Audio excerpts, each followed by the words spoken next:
we started with the worst crush ever, went back when I was a little fella, and I'd say we've ended up with the best crush.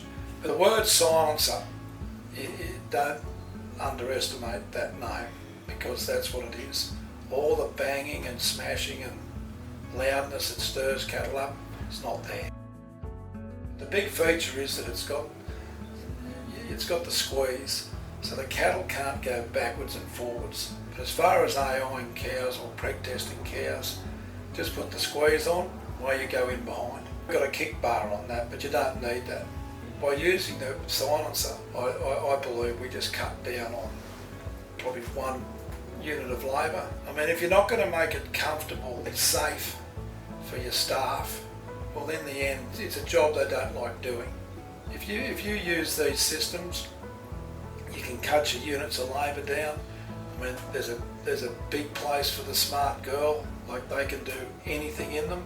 So, which we prove here, we employ girls, and daughter works here, and when you open yourself up to the smartest labour, you don't actually end up having to find the toughest labour. You get the smartest, most intelligent labour.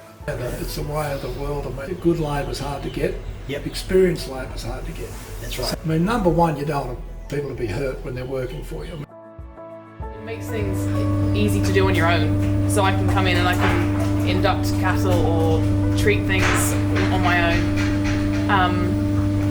Because you can, control the head, you can squeeze them up, control the body, and just have them exactly where you want them. We seem to find if you sort of squeeze them up, it just holds them in place and they don't tend to struggle or anything, so you don't need a kick gate.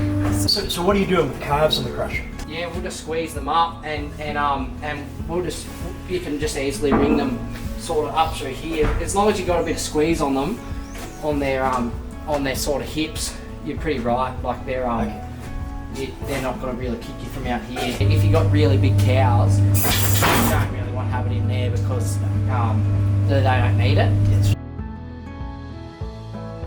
The thing around that lower squeeze is we're trying to stop those animals coming into that crush, rushing into a crush, hitting the front door. That's right. Stress, it's bruising. That's exactly right. So you're exactly right. Set that lower squeeze. Yeah. But if there's an animal that's balking a little bit, you'll open it up. Yeah. If it's going to rush, you'll do the opposite. That's right. Yeah. That's exactly right. That's what we found. Yeah. And that really is the whole key. Yeah. To the science. The lower squeeze is a bit better for them because it squeezes them. It doesn't just put that top squeeze right on their hips, like on their pins. It doesn't just hit them. Like if you've got a little bit of lower squeeze, it'll squeeze them from the bottom and it'll just sort of hug them. In a lot of crushes, there's a lot of time wasted, when we release an animal.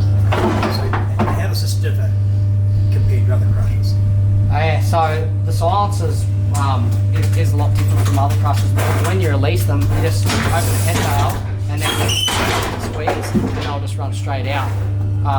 Just because once you open that head valve, they're still locked up by the squeeze, and they don't feel there's nothing around their head. They can see where they're meant to go, so they'll just run straight out.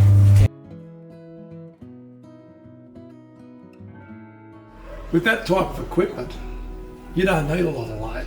No. You can just operate, and you can do it. That's right. You can do it, with intelligence. The wife can run the crush. Yeah. She's safe doing it, or the kids can run the crush. That's right. And they're safe, and they're not hurting cattle. And that's right. And that's the return on investment right there. You've got to project that saver maybe over the next 15, 20 years, that working life of that crush. Yeah. Whoever designed that crush has worked a hell of a lot of cattle and been kicked a hell of a lot. So, because they've made it so you can't get kicked with that bottom squeeze. Yeah. So if you know how to work that bottom squeeze, you would never be kicked. And I mean, to come in behind an animal when you're preg testing or cows or AIing, just to be able to come in behind them without a kick gate, the efficiency of what you're doing, whether you're preg testing or whether you're AIing, would have to be a significant step forward in percentage. They're the premium crush, but they never break. And they're so strong. And bulls and big cows, and it's all so smooth. And cattle, you can just pump cattle through there, and they're just so sturdy. Sort of everything about them is so good that I honestly wouldn't look to anything else.